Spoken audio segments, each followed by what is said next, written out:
안녕하세요. 저는 서울에 살고 있는 30대 여자입니다. 저는 평소에 사연 열차를 즐겨 듣는 애청자인데요. 사연을 듣다 보면 세상에 참 별의별 사람이 많더라고요. 저 역시 그 별의별 사람과 결혼하고 그 못지않은 시댁 식구들을 만나게 되어 이혼을 하게 되었는데요. 저의 기가 막힌 사연 한번 들어보실래요? 저와 남편은 모임에서 만나 1년 연애를 하고 결혼까지 하게 되었어요. 결혼을 하기 전 결혼을 망설이게 된 일이 있었는데 그건 다름 아닌 시모 때문이었습니다. 본격적인 결혼 준비에 앞서 시모를 뵈러 간 적이 있었는데 그때 시모는 저의 직업과 더불어 친정 부모님의 재력까지 관심을 보이더라고요. 썩 기분이 좋진 않았어요. 궁금할 순 있다고 생각을 하면서도 그걸 물어보는 시모의 말투가 저의 기분을 꺼림칙하게 만들었죠. 그래, 우리 하진이는 프리랜서? 집에서 하는 일을 한다며? 그게 벌이가 되긴 하니? 이 엄마는 옛날 사람이라 집에서 일한다는 게 생소하구나. 네, 회사원 다니던 때보다 더 벌 때도 있고 덜 벌 때도 있고 그래요. 그래? 안정적이진 않다는 거구나. 혹시나 그러다 잘못되면 우리 아들 혼자 고생해야 하는 건 아니겠지? 엄마, 무슨 말을 그렇게 해. 하진이가 힘들면 내가 더 벌면 되고 내가 힘들면 하진이가 더 벌면 되는 거지. 누가 더 고생한다 이런 말이 어디 있어. 같이 서로 힘을 합쳐 사는 거지.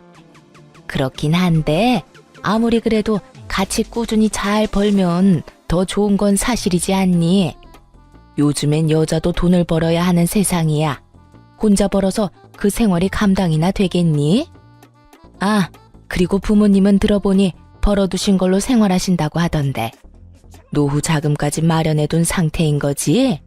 혹시나 나중에 너희한테 손 벌리거나 하진 않겠지? 아무래도 하진이가 외동딸이니 조금 걱정인 부분이 없지 않아 있구나. 제 직업과 벌이에 관해 물어볼 땐 충분히 궁금해하실 수 있다고 생각했습니다. 하지만 부모님의 재력이나 노후에 관해 물어오니 이건 좀 아니란 생각이 들더라고요. 하물며 시모 본인은 계속해서 남편에게 용돈을 받아 쓰고 있는 것을 뻔히 아는데 제 앞에서 저딴 말을 하니 어이가 없기도 했어요. 이런 제 마음을 남편이 눈치챘는지 서둘러 시모의 입을 막아버리더라고요. 엄마, 왜 계속 그런 걸 물어? 하진이 집 우리가 걱정할 필요도 없을 만큼 준비 탄탄하게 잘 해놓으셨어. 그러니까 그런 거 자꾸 묻지 말란 말이야. 내가 진짜 하진이 보기 부끄럽다고.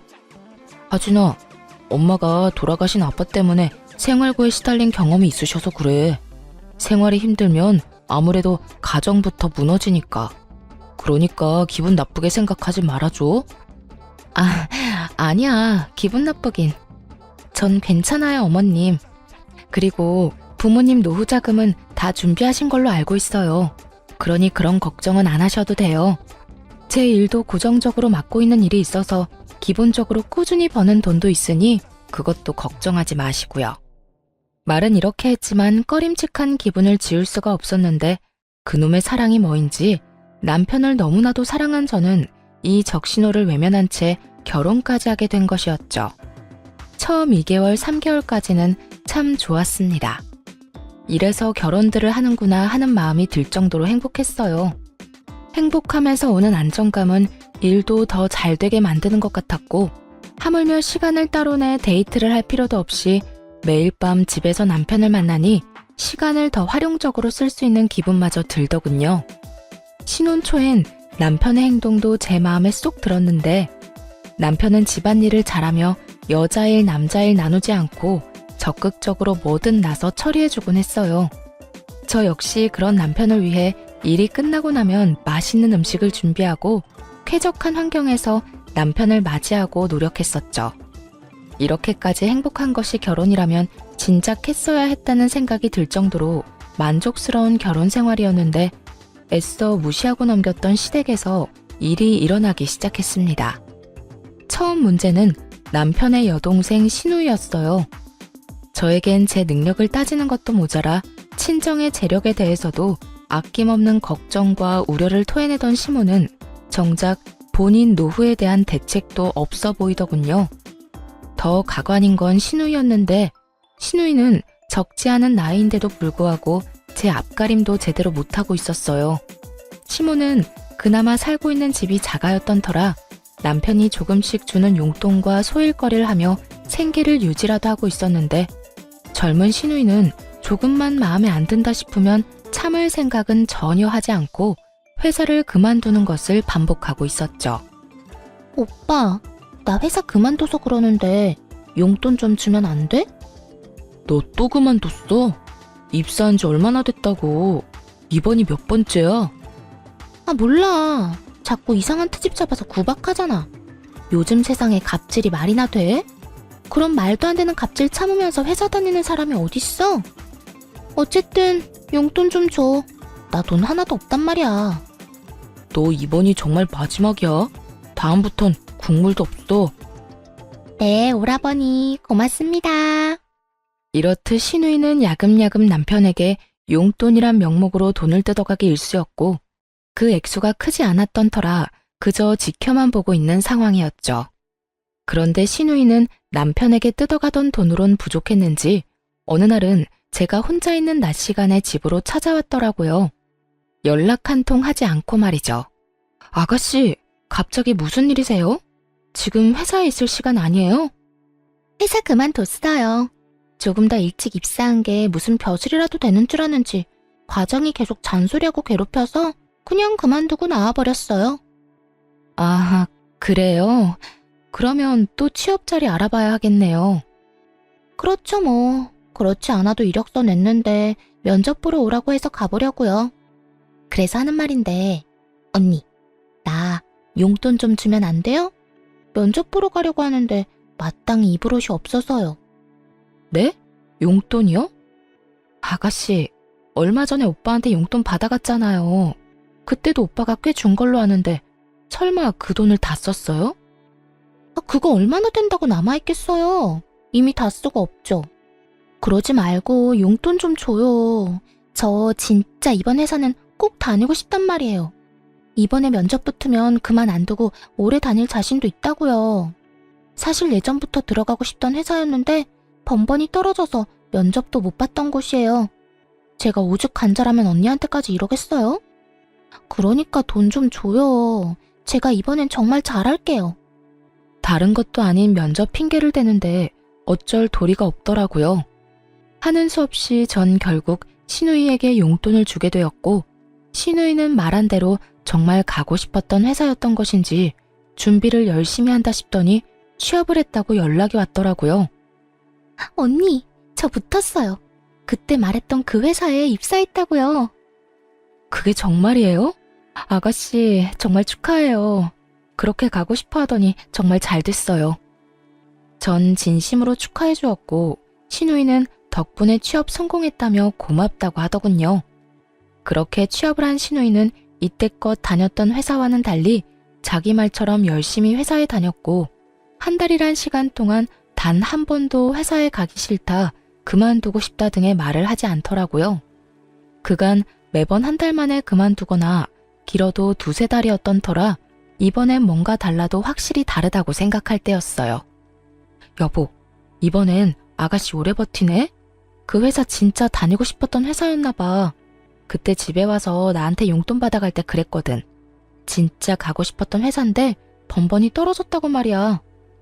아, 어찌되었든 아가씨가 마음 잡은 것 같아서 다행이다. 나 회사 생활 적응 못하는 아가씨 보면서 내심 걱정했거든. 말도 마. 지금 다니는 회사가 마음에 드는 게 아니라 남자가 마음에 드는 거더라고. 뭐? 아가씨 좋아하는 남자 생겼대? 아니면 남자친구라도 생긴 거야? 남자친구 생기셨단다. 뭐 들어보니까 면접 볼 때 같이 면접 본 사람인데 그 남자 도움으로 면접에도 붙을 수 있었다고 하더라고. 옆에 앉아서 기다리는 동안 면접 노하우도 많이 알려주고 긴장 풀리게 웃긴 이야기도 많이 해주고 그랬대. 정말? 그러면 입사 동기하고 사내 커플인 거네? 그렇지. 아주 푹 빠져있더라. 말끝마다 자기 남자친구 자랑을 해대는데 귀 따가워 죽는 줄 알았어. 신우이에겐 꽤 괜찮은 남자친구가 생긴 듯했고 전 그 이유가 무엇이든 간에 신우이가 회사에 잘 다니는 것 같아 다행이라고 생각했어요. 딱 여기까진 다 괜찮았습니다. 젊은 남녀가 서로 좋아 만나겠다는데 그건 문제가 될 것이 전혀 없었죠.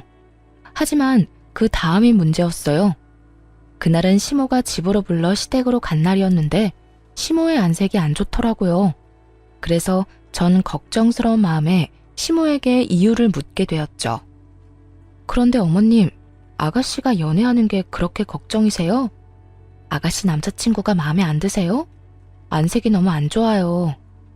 아니, 그런 게 아니야.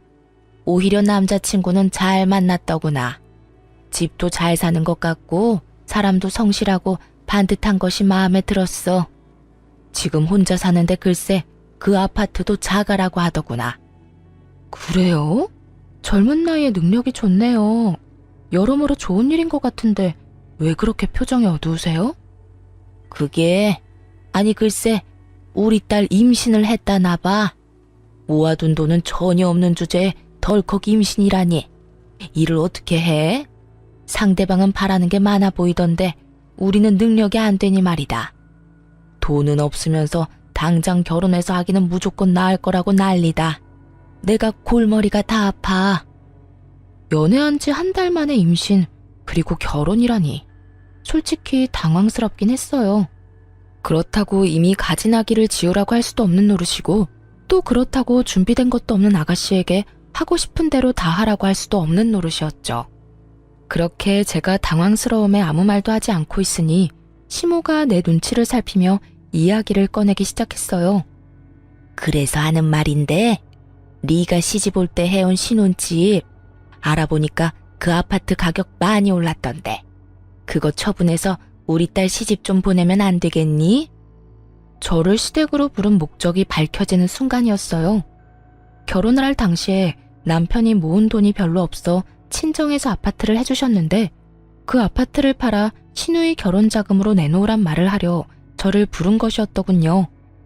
이런 정신나간 시모들이 있다고 하더니 제 시모가 이런 정신나간 말을 저에게 할 거라고는 상상도 못했습니다.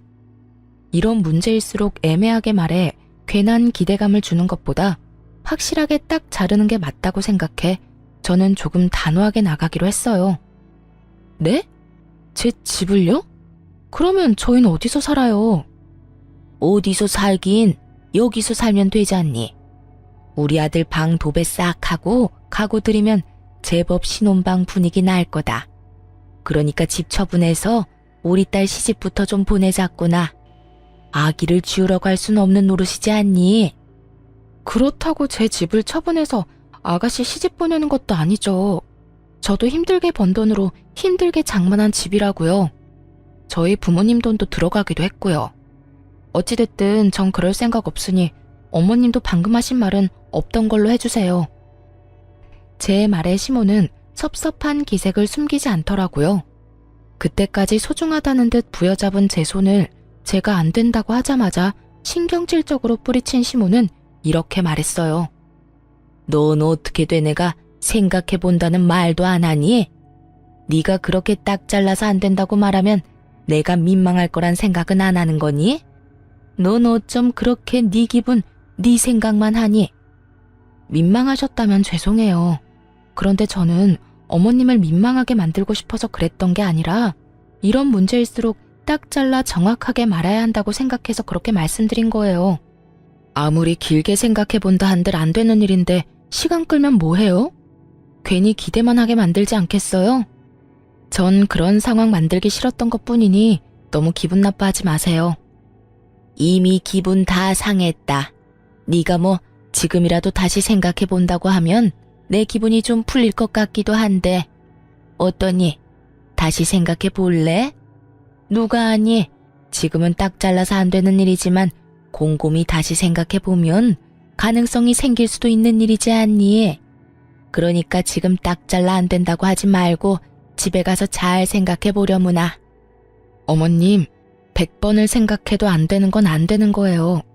제 힘으로 마련한 집도 아니고 부모님께서 해주신 집인데 그걸 팔아서 아가씨 시집 자금으로 보태는 건 말도 안 되죠. 너 아까부터 계속 말도 안 된다고 하는데 뭐가 그렇게 말도 안 되니? 너 이제 우리 가족 아니니? 가족이면 이럴 때 다 돕고 사는 게 당연한데 넌 왜 계속 말도 안 된다고 하는 건지 난 네가 이해가 안 되는구나. 도무지 말이 통할 것 같지 않았어요. 시모는 제가 어떤 말을 어떻게 하든지 간에 무조건 다시 생각해봐라. 가족끼리는 다 돕고 사는 거라는 대답만을 해댔고 짜증내고 때를 쓰는 시모를 달래는 것도 지쳐갔어요. 어머님, 죄송한데요. 전 어머님이 무슨 말을 어떻게 하시든지 간에 절대 제 집 팔 생각 없으니까 그런 줄 아시고 다신 이런 말 꺼내지 말아주세요. 저는 어머님이랑 더는 얼굴 붉히고 싶지 않아요. 이런 저의 말에도 시모는 끝까지 저를 붙잡고 무어라 말을 하려고 했지만 전 그런 시모를 뿌리치다시피 하고 시댁을 벗어났습니다. 진이 다 빠지는 기분이었어요. 적어도 2시간 정도 같은 말을 하며 시모와 실랑이를 하고 집에 돌아왔더니 정신적으로 너무 피곤하더라고요. 그렇게 몸도 마음도 고단해 아무것도 못하고 소파에 앉아 쉬고 있으니 퇴근한 남편이 집으로 들어오더라고요. 남편도 눈이 있다면 만신창이가 된 제 상태가 보일 텐데 남편 놈은 저를 보자마자 다짜고짜 또 시누이 이야기를 꺼내기 시작했어요. 오는 길에 엄마랑 통화했는데 당신 꼭 그렇게까지 말했어야 했어? 우리 엄마 엄청나게 섭섭해하더라. 어떻게 그렇게까지 딱 잘라서 말할 수가 있는 거냐고. 당신 다시 봤단 말까지 했다고. 나야말로 어머님 다시 봤어. 몇 번이나 좋게 이야기해도 결국은 이거야. 다시 생각해보면 내 말이 다 맞으니까 이 집 팔아서 돈 내놔라. 무슨 말이 통해야 좋은 말로 설명을 하지. 당신 같으면 어떻게 했을 건데? 몇 시간이 걸리든 계속 좋게 안 된다고 했을 거야? 나 오늘 2시간 넘게 이 집 이야기만 하다가 왔어. 내가 오죽했으면 다신 그런 말 꺼내지 말란 말까지 했겠냐고. 당신 심정 이해 안 되는 건 아니지만 그래도 좋게 말하지 그랬어. 아니 그냥 이 집 처분해도 상관없잖아. 우리야 엄마 집에 들어가서 살면 되는 거고 집이야 부지런히 모아서 다시 장만하면 되는 거지. 어차피 당신도 친정에서 받아온 집이면서 뭐가 아깝다고 그렇게 안 판다고 우겨서 이 난리를 만들어. 이놈도 제정신은 아니구나 싶었어요. 저희 부모님께서 힘들게 번 돈으로 제가 조금이라도 편하게 살기 바라는 마음에서 장만해 주신 집을 팔아 시누이 시집 보내고 시집살이나 하라는데 어느 여자가 웃으면서 네 하겠어요? 그건 그 여자가 나사 하나 빠진 거 아닐까요? 다른 사람은 어떻게 생각할지 몰라도 제 생각은 확고했기에 남편의 말을 듣는 내내 남편의 정신 상태가 궁금해지더군요. 여보, 우리 부모님은 하늘에서 떨어진 돈으로 이 집 마련해 주신 것 같아? 우리 부모님도 힘들게 번 돈으로 나 편히 살라고 큰맘 먹고 마련해 주신 집이야. 그런데 나 편히 살라고 마련한 집을 홀랑 팔아서 아가씨 시집 보내고 난 시집살이나 하라고? 당신 같으면 그렇게 하겠다는 말이 나오겠어? 아니, 당신이 어떻든 상관없이 난 그렇게 착하지도 그렇게 너그럽지도 않은 사람이니까 나한테 그런 말도 안 되는 요구하지 마. 당신 진짜 이렇게까지 냉정하게 굴어야겠어? 나도 오죽하면 이렇게까지 말하겠냐고. 다른 것도 아닌 임신했다잖아. 죽어도 아기 낳겠다는데 그러면 미혼모를 만들어? 그럴 순 없는 노릇이잖아. 일단 시집은 보내야지.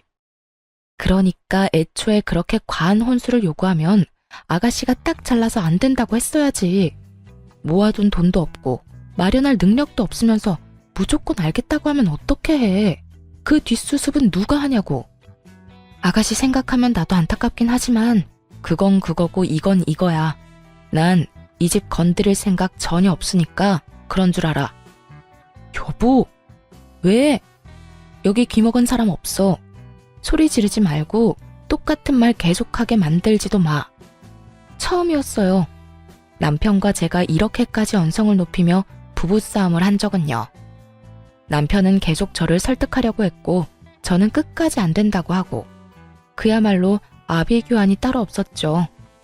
그날 이후 시모와 시누이는 번갈아가며 연락이 오고 있었고 연락이 없는 날엔 집에 와 저를 설득하려고 했었어요. 시모는 저에게 늘 이런 말을 했고 너 진짜 가족끼리 이렇게까지 매정하게 구는 거 아니다. 내가 매번 하는 말이지만 다시 한번 생각해봐라. 아니, 다시 생각해볼 필요도 없어. 그냥 집 처분하고 네 시누이 줘. 이건 네가 해줘야만 하는 거야. 가족끼리 돕고 사는 건 당연한 거 아니니?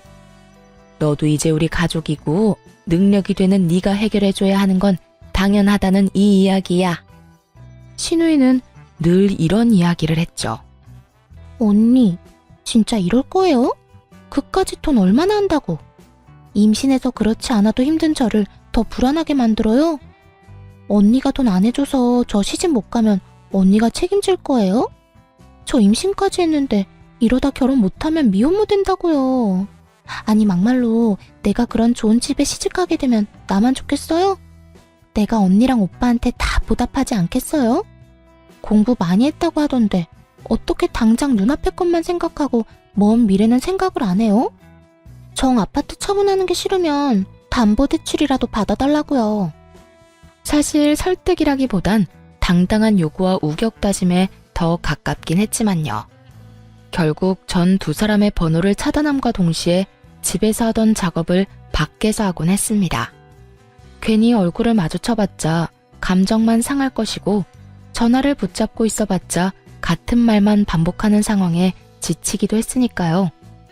남편은 제가 차단까지 했다는 사실을 전해 들었는지 또 저를 닥달하기 시작하더군요. 당신 진짜 이럴 거야? 어떻게 시댁 식구를 차단할 수가 있어? 내가 오죽했으면 이렇게까지 했겠어? 전화가 쉴 새가 없어. 어머님이랑 아가씨가 계속 전화해서 아니, 두 사람은 나한테 이 집 맡겨놨대? 나한테 도대체 왜 그러는 거야? 두 사람도 오죽했으면 그렇게까지 하겠어? 오죽 급하고 절박하면 그렇게까지 하겠냐고. 난 분명 안 된다고 여러 번 말했고 지금도 그 생각에는 변함없어. 그러니까 나한테 그만 연락하고 그만 찾아오라고 전해. 남편은 끝까지 제 입장에선 조금도 생각하지 않는 듯 하더라고요. 그저 남편의 머릿속엔 자기 동생만으로 가득해 보였고 전 그런 남편을 보며 점점 실망감을 느끼고 있었습니다. 그렇게 살얼음판을 걷는 와중에 시누이의 상견례 소식이 들려오더라고요. 마음 같아선 상견례고 나발이고 참석하고 싶지 않았지만 남편이 돈도 안 내놓으면서 자리도 채우지 않을 셈이냐며 빈정거리길래 결국 참석하게 되었어요. 상견례 자리는 생각보다 화기애애했는데 본격적인 결혼 준비와 함께 돈 이야기가 오가며 분위기는 조금씩 무거워지더라고요. 저희는 아무리 급하게 하는 결혼이라도 격식은 차리고 싶은데 사돈 생각은 어떠세요? 아무래도 저희는 아들 하나뿐이라 해주고 싶은 것도 많고 그만큼 격식을 따지고 싶은 마음이 크긴 한데 혹시나 사돈 댁에서 부담이 되신다면 다 생략해도 상관은 없습니다. 혼수도 마찬가지예요. 지금 이 녀석이 사는 집에 다 갖춰져 있긴 하지만 아무래도 새 출발하는 건데 가전 가구도 새로 다 하는 게 좋지 않을까요? 뭐 우리 새아가만 괜찮다면 그대로 써도 상관은 없지만요. 사돈 댁에선 자신들의 입장에선 격식을 차리고 싶은 것도 사실이지만 최대한 시댁에 맞춰 진행해도 상관없다는 듯 말하더군요.